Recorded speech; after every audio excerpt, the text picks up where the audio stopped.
नमस्कार, India news Haryana में आप सभी का स्वागत है। मैं हूं आपके साथ कीर्ति कंसल और हरियाणा विशेष की हम शुरुआत कर रहे हैं। और हरियाणा विशेष में सबसे पहले हम बात करेंगे किसान आंदोलन की, क्योंकि दिल्ली बॉर्डर पर किसान लंबे वक्त से आंदोलन कर रहे हैं। बढ़ते पारे के बीच किसान अडिग हैं और तीनों कृषि कानूनों की वापसी को लेकर के अड़े हुए हैं। और अब प्रदेश के तमाम जिलों में भी कृषि कानूनों का विरोध हो रहा है। और इसी कड़ी में शुक्रवार को कई जिलों में मंडी बचाओ खेती बचाओ अभियान चलाया गया, जिसे खापो और कई संगठनों का समर्थन भी मिला। ये रिपोर्ट देखिए। प्रदेश भर की मंडियों में किसानों का विरोध प्रदर्शन देखने को मिला और कई संगठन और खापों ने भी इस प्रदर्शन का समर्थन किया है। संयुक्त किसान मोर्चा के आह्वान पर अनाज मंडी में 3 कृषि कानूनों का जमकर विरोध हो रहा है। इस विरोध प्रदर्शन में इलाके की खाप, कर्मचारी संगठन, सामाजिक संगठन और व्यापारी संगठन ने हिस्सा लिया। तीनों कृषि कानूनों का जमकर विरोध किया गया। किसानों का कहना है कि वो लंबे समय से 3 कृषि कानूनों को वापस लिए जाने की मांग कर रहे हैं, लेकिन अब सरकार रोज नए नए कानून लाकर किसानों को मारने पर तुली हुई है। अब सरकारी खरीद में गेहूं की नमी 14% से घटाकर 12% तक कर दी गई, जबकि किसानों की मांग 15% करने की थी। इसमें मांग है मॉइस्चर 14 की बजाय 12 कर दिया गया है और मिट्टी का भी 0% कर दिया गया है। इसकी यही मुख्य मांगे हैं, इसको पुरानी नीति पे खरीदी जाए। आज का संयुक्त मोर्चे का आदेश थे कि आप जो अनाज मंडी उसके बाहर प्रदर्शन करेंगे और जो गेहूं की नई खरीद होनी है उसके लिए सरकार ने कुछ कंडीशन लेके आई है, जो किसान को मारने वाली कंडीशन है। चरखी दादरी से विधायक सोमवीर सांगवान ने प्रदर्शन को अपना समर्थन दिया। कहा कि 3 कृषि कानूनों को लेकर पिछले काफी समय से धरना और प्रदर्शन जारी है। सरकार को अब जाग जाना चाहिए। 3 कृषि कानूनों को रद्द करना चाहिए। आज का ये धरना, ये जो ज्ञापन का जो सिस्टम था, ये सारा हाईकमान के आदेश के ऊपर ये आयोजन हुआ। मंडियों को और व्यापारी भाइयों को और किसानों को बचाने के लिए, किसान और मजदूर को बचाने का यह है। उसी हाईकमान के आदेश को ऊपर आयोजित किया गया। केंद्र के 3 नए कृषि कानूनों के खिलाफ आंदोलन की धार तेज करते हुए संयुक्त किसान मोर्चा ने 26 मार्च को संपूर्ण भारत बंद का आह्वान किया है। दरअसल 26 मार्च को किसान आंदोलन के 4 महीने पूरे हो जाएंगे। सुबह 6 बजे से शाम 6 बजे तक भारत बंद रहेगा और इसके 2 दिन बाद यानी कि 28 मार्च को तीनों केंद्रीय कृषि कानूनों की प्रतियों का होलिका दहन भी किया जाएगा, जबकि 29 मार्च को होली का त्योहार है। किसान नेता 18 मार्च से 23 मार्च तक शहीद यादगार किसान मजदूर पदयात्रा भी निकाल रहे हैं। वहीं किसान आंदोलन पर सियासत भी लगातार चल रही है। कांग्रेस ने संयुक्त मोर्चा के भारत बंद को समर्थन देने का ऐलान कर दिया है और उपद्रवियों से वसूली वाले कानून को किसान आंदोलन से जोड़कर देखा जा रहा है। सोचे समझे जल्दबाजी में लेके और उसमें ऐसे प्रावधान किए हैं, जैसे जहाँ तक संपत्ति का सवाल है, हमारे पास कानून बने हुए हैं। सुप्रीम कोर्ट ने पैरामीटर तय कर रखे हैं कि कोई किसी की प्रॉपर्टी का नुकसान करता है तो जो कल्प्रिट है या कोई लीडर, उसको आप करो। लेकिन जो प्रोटेस्टर्स है या पार्टिसिपेंट्स हैं उसमें हिस्सा ले रहे हैं, जिनका कोई नहीं है, तो सुप्रीम कोर्ट ने कॉन्स्टिट्यूशनल राइट है कोई भी विरोध करना, कोई प्रदर्शन करना। उसमें तो मान लो 10,000 आदमी है, कहीं 10 आदमियों ने कहीं गलती करी तो 9,990 का भी उसमें उसको कर दिया जाएगा, तो वो गलत है।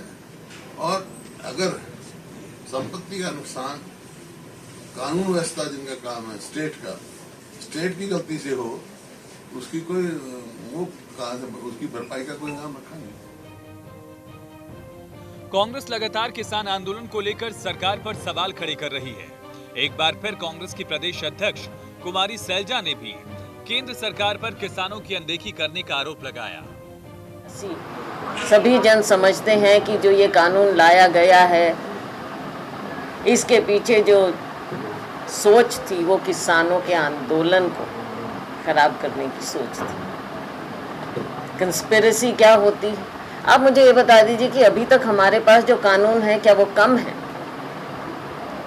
आप किसी ना किसी कानून की आड़ कोई ना कोई धारा लेकर कभी किसी को अंदर कर देते हैं, कभी किसी को, कभी किसान नेताओं को, कभी एक्टिविस्ट को, कभी जर्नलिस्ट को अंदर कर देते हैं।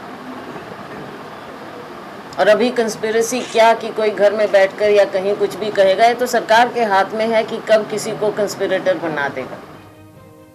उधर भारतीय किसान यूनियन के राष्ट्रीय प्रवक्ता राकेश टिकैत ने कहा कि जब तक सरकार तीनों कृषि कानून वापस नहीं लेती और एमएसपी की गारंटी की घोषणा नहीं करती, तब तक किसान धरना स्थल पर डटे रहेंगे। अब देखना ये होगा कि कृषि कानूनों पर छिड़ी ये रार आगे क्या मोड़ लेती है और सरकार और किसान नेताओं के बीच बातचीत का दौर कब तक शुरू हो पाता है। Bureau report, India news Haryana.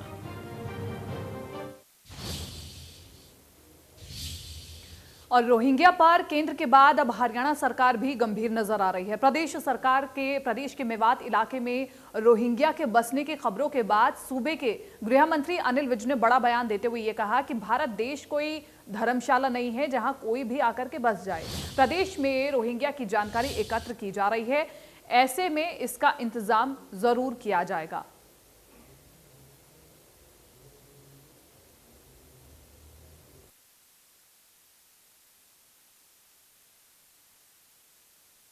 नहीं, उनके बारे में जानकारी एकत्रित की जा रही है और यथोचित कार्रवाई की जाएगी।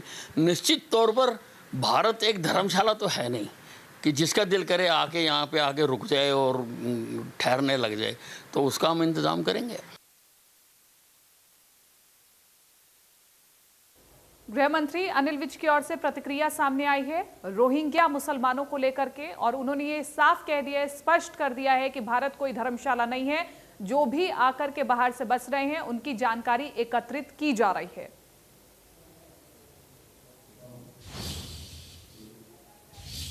तो एक तरफ सरकार लोगों को मूलभूत सुविधाएं उपलब्ध कराने के लिए जरूरी कदम उठा रही है, तो वहीं दूसरी तरफ लोगों को खाने लायक आटा और पीने लायक पानी तक भी मयस्सर नहीं हो पा रहा है। कैथल में लोग पिछले 2 साल से गंदा पानी पीने के लिए मजबूर हैं, तो वहीं यमुनानगर के राशन डिपो पर काला पड़ा आटा सप्लाई हो रहा है। लोगों के हाथों में दिख रही बोतल में काले रंग का लिक्विड कोई फ्लेवर एडिड कोल्ड ड्रिंक नहीं बल्कि पानी है, वो भी काला पानी। और इस काले पानी की सजा झेल रहे हैं कैथल वासी, जो पिछले 2 साल से गंदा पानी पीने को मजबूर हैं। अमरगढ़, गामड़ी, फ्रेंड्स कॉलोनी में गंदा पानी आ रहा है, लेकिन विभाग के एक्सईएन के पास सूचना तक नहीं है। लोगों में भारी गुस्सा है। पिछले कई दिनों में जन स्वास्थ्य विभाग उनके घरों में गंदा पानी सप्लाई कर रहा है। कॉलोनी में कई पुरुष, महिला और बच्चों के साथ पशु भी बीमार हो गए हैं, जिसके बाद परेशान लोगों ने अब सड़क पर उतरने की चेतावनी दी है। 2016 से पहले मेरी घरवाली इस वार्ड की रिप्रेजेंटेटिव वो म्युनिसिपल काउंसलर थी और ये समस्या उस टाइम भी खड़ी थी। मैंने एक्शन साहब से मिलकर इसकी लाइन बदलवाने के लिए कहा था और एक्शन साहब ने ये लाइन बदलने के लिए मंजूर कर दी गई, मगर किन्हीं कारणों से मेरी घरवाली एक्सपायर हो गई थी, जिसकी वजह ये काम आज भी अधूरा लटका हुआ है। इस गली नंबर 7 के अंदर कम से कम 10 से 15 साल पुरानी ये समस्या है। जब से वहाँ पर अमृत गामड़ी का ट्यूबल, जो वाटर का ट्यूबल था, वो फेल हुआ है, उसकी ग्रेवल भी फंसी हुई है और ये गंदा पानी है। वहाँ गामड़ी के लोग आज बीमारी के कगार पे हैं, बच्चे बीमार हैं और ये पानी जो है ना, हम 10 बारी एक्शन साहब को, एसडीओ साहब को हम लोग मिल चुके हैं, मगर इसके बारे में कोई भी कार्रवाई नहीं होती। खड़े खोदते हैं, पहले 2 उन्होंने पाइप बदले थे, भाई यहाँ तक ठीक सफिशिएंट हो जाएगा इसे, मगर उससे भी कोई समाधान नहीं हुआ है। जब तक इस गली की पूरी लाइन नहीं बदली जाती तब तक पानी इसका कोई समाधान नहीं है। नाले का गटर का पानी उसके अंदर मिक्स होके आ रहा है और इस समस्या के लिए हम काफ़ी बार कंप्लेंट कर चुके हैं, ऑनलाइन कंप्लेंट भी कर चुके हैं, मौखिक लिखित सभी तरह से हम कंप्लेंट कर चुके हैं, लेकिन हमारी किसी भी समस्या का कोई समाधान नहीं हुआ। और आज हम उपायुक्त महोदय जी के पास आए हैं अपनी समस्या लेके, और ये ऐसा पानी वहाँ पे वाटर सप्लाई में आ रहा है जिससे कि पी के बच्चे बुजुर्ग सभी बीमार हो रहे हैं। और पानी में इतनी बदबू होती है कि नहाने के लिए भी कहीं और से नलके से या बोरवेल से पानी लेके आना पड़ता है। इतनी गंभीर समस्या है। इसके लिए हम चाहते हैं कि इस समस्या का समाधान हो, ताकि हम और हमारे बच्चे बीमारियों से बचे रहें। कैथल में पीने के पानी की किल्लत है तो यमुनानगर में आटे के नाम पर काला भूसा सप्लाई किया जा रहा है। लोगों का कहना है कि आटा इंसान तो क्या, जानवरों के खाने लायक भी नहीं है। इस आटे में गांठ पड़ चुकी है, रंग भी काला हो चुका है, इसलिए वो इसे वापस करने आई है। समस्या ये है जी, ये ना अंदर से गांठें निकलती है जी, काला निकलता है, वो रोटी भी बढ़िया नहीं लगती है जी। ये खराब निकला जी, ये तो डंगरों के लिए है जी, हमारे लिए थोड़ी है। बीमारी का घर है जी ये तो। अरे इसमें गांठे से बने हुए हैं, ज़्यादा मोटे हैं ये तो डंगरों के लायक है जी, ये तो डंगर ही खा सकते हैं, इंसान थोड़ी खाएगा। क्या आटा खराब हो जाएगा जी, आटा सही नहीं है, बिल्कुल सही नहीं है। ये आटा एकदम काला है, इसमें एकदम जैसे गांठें बनी है, लेके जो इसकी रोटी भी बनाओ ना, रोटी एकदम छिदी छिदी बनती है, रोटी एकदम साफ़ नहीं होती। अब बताओ इसे इंसान खाएगा या डंगर खाएगा? और इसमें इसको खाने के बाद यानी पेट में एकदम रोटी से भी पड़ती है, एकदम दिक्कत, पेट खराब हो जाता है। लोगों ने विभागीय अधिकारियों से जांच की मांग की है। खाद्य पूर्ति विभाग के DFSI का कहना है कि आटे को चेक करवाया गया, फिर आटा रिप्लेस किया गया है। उन्होंने कहा कि इलाके के 3 डिपो पर ये आटा सप्लाई हुआ था, जो अब रिप्लेस कर दिया गया है। उन्होंने हैफेड पर घटिया आटा सप्लाई करने का दोष डाल दिया। जो राशन आया ना जी आटा, अब की बार थोड़ा ज़्यादा ही बेकार है, काले रंग में ज़्यादा, मतलब उसमें आटा कम, छान ज़्यादा नहीं कर रहा। हर एक बंदे की शिकायत है, कई बंदे तो वापस करके चले गए। प्रशासन तो बेचारे जो दफ्तर वाले क्या कर सका जी, कोई किसी तो ऊपर से जो भी आ रहा है जी वो देने भेज दिया। अब इसका बताओ क्या करें। मैं चाहता हूँ भाई सरकार जो आटा भेज रही वो सही भेजे, गरीबों के लिए बढ़िया आटा मिले और ठीक उसमें वो अपना गुजारा कर सके। इसमें तो ये लेके घूम जा, कोई लेने के नहीं इसको जी वापसी भी। तो खराब आटा सप्लाई हो गया था, मेरे पास कंप्लेंट आई थी, मैंने इंस्पेक्टर भेज के इंक्वायरी करवाई है उसकी। जो आटा खराब था वो रिप्लेस करवा दिया गया है। ये FSO भी मिल में जाके, बालाजी मिल में जाके आटा चेक करके आया है, जो उसकी कमियाँ थी वो उनको बताना है, आगे से ऐसी कंप्लेंट नहीं आएगी। जाहिर है पानी और आटा ऐसी 2 चीजें हैं जिसके बिना जीवन की कल्पना भी नहीं की जा सकती।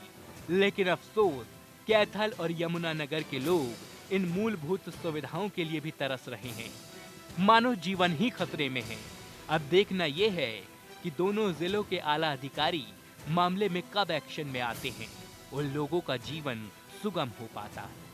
कैथल से मनोज मलिक के साथ यमुनानगर से देवीदास शारदा, इंडिया न्यूज हरियाणा।